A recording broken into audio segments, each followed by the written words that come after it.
very easy to lose them. When you lose them, it's like, you need to find a new one. Okay, here we go. Same thing. You see, there is no key. Another thing I would say, this one is kind of made differently. For some reason, I don't know. I never seen this before, but maybe we need to take it out somehow, or maybe not. It's okay, we cannot take it out, it's okay. So here's the shim.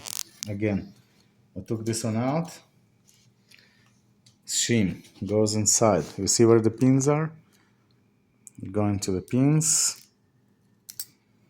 I'm gonna make a party there.